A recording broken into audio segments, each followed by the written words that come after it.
Hi, I'm Lola. I'm 16, and I love science fiction. I know some people think it's geeky, but what do they know, right? Ever since I was a kid, I've really loved the idea of other worlds and fantastic adventures. And today, I'm going to tell you all about how I got to go on my very own adventure as part of a mission that will help humanity to live on other planets in the future, just like in the movies. But the best thing was how I ended up being much closer to my dad. So, my obsession with space travel began on my 8th birthday. It was a very special birthday, for one reason. Since before I was born, my dad has been in the Navy. He served on all sorts of ships. Huge aircraft carriers, battleships, cruisers, hospital ships, and once, even a submarine. I was always proud of my dad, but I was sad too. Other dads did things like take their daughters swimming or go to the movies. But my dad was always away at sea. So it was a really big deal that he would be home for my 8th birthday. It became my most treasured possession.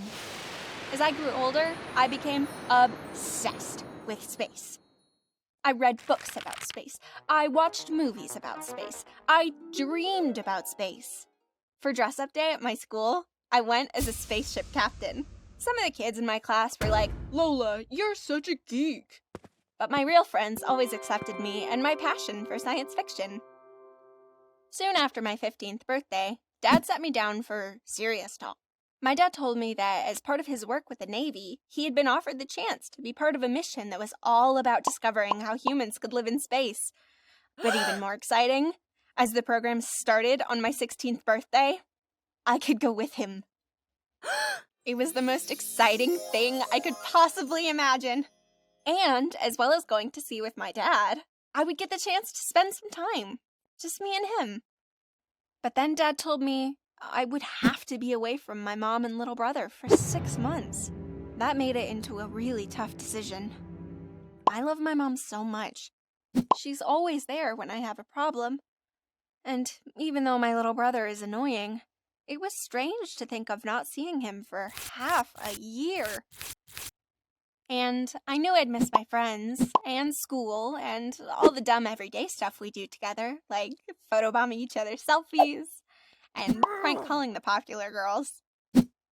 If someone gave you the chance to do something amazing, but you had to move away from your family for 6 months, would you do it? So that's how I came to spend 6 months living on board the Ica, a deep-sea submarine stationed 227 meters below the surface of the ocean. Submarines are the closest things we have on Earth to the experience of living in space or on another planet. If I was on a spaceship and tried to leave, then I'd be sucked into the void of space. Whereas down here, I'll be crushed by water pressure and drown. So you can see the similarity. I'll never forget my first day on board. I got to see my bunk. And then I realized I'd never complain about the size of my bedroom again. I thought that being on the mission would mean I got to see way more of my dad, but after we got on board, he always got called away. I tried to go see him to say goodnight, but he was too busy talking to the captain to notice me. Now I was here, I was just another member of the crew. This wasn't going to turn out the way I hoped. The next morning, I had my first shower. When we achieve interstellar travel, water will be the most precious item that we carry. So, how long did I shower for? Around 10 seconds. That's right. 10 seconds. 5 seconds to get wet. Then I soap. Then 5 seconds to rinse. It's enough to get rid of BO. Just. And then I got to taste the food. Honestly, wasn't that bad. The cook was amazing, and each meal is designed to give us exactly the nutrients we need. In fact, I had a lot to do with food when I was on board, because every day I helped with one of the science experiments. We're growing special plants down here in the sub, and using them to 3D print real food. Sometimes we make it look like steak, or chicken wings, or donuts. But nobody liked the donuts because they said it just reminded them that they couldn't have any real donuts until the mission was over. Loud, right? On a submarine, you'll have to know exactly what to do in all kinds of emergencies. And the way you do that is to do drills. You know, like a fire drill at school. If there is an emergency drill, I have to run to the control room. Because I'm the youngest member of the crew, the captain wants to know where I am. We all wore a monitor that measured our vital signs. And we kept a diary all about the things we'd done and how we're feeling. For the first few weeks of the experiment, I was fine. But after about 7 weeks, I really started to miss my mom and my little brother. And it felt like there was such a long way to go. I went to find my dad. But once again, he was busy with the captain. I said, "Dad, I really need to talk to you." He replied, "Not now, Lola. This is too important." I was so sad and lonely. I said, "More important than me?" That just made Dad more horrible. He said, "Lola, this is no place for your immaturity. Go back to work." I shouted back, "I thought working with you would be amazing. Instead, it's just the same thing as being at home. You don't have time for me there, and you don't have time for me here." And I stormed off.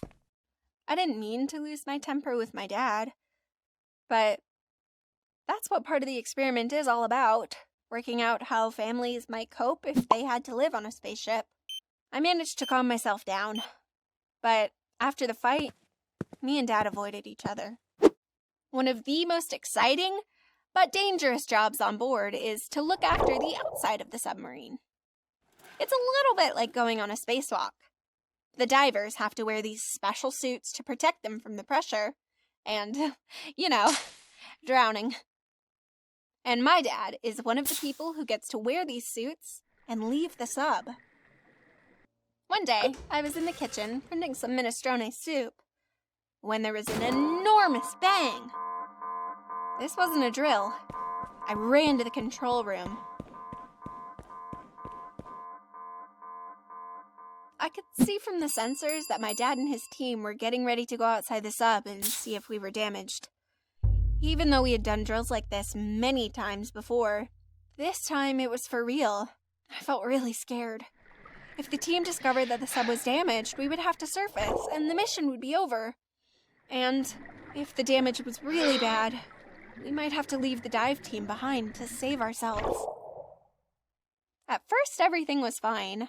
My dad and the others were checking the sub super carefully, and our sensors were telling us that things were okay. But then, we lost their trackers, and my heart began to race. And the captain said, "Check in, dive team." But nobody answered her. Why wasn't my dad responding? I was so worried. So the captain said again, "Dive team, check in." But there was still no answer. I couldn't help feeling that something terrible had happened to my dad. I remember all the horrible things I said to him. I breathed in and out, trying to calm myself down. It was a terrible feeling, but I knew that he was a great diver and there was nothing I could do to help him. For a third time, the captain said, "Dive team, are you okay out there?" And thankfully, I heard my dad's voice say, "All good. The radios are patchy, though." Whew.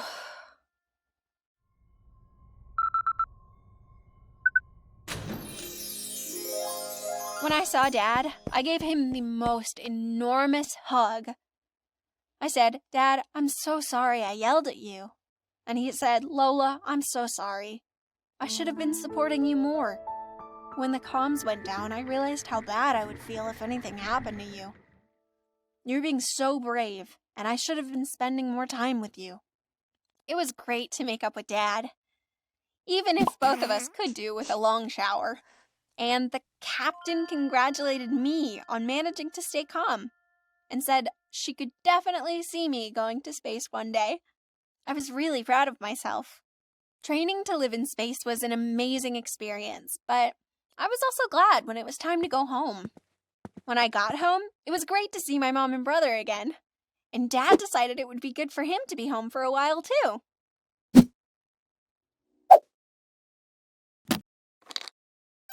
So, do you think that you could live on a submarine for 6 months without your family?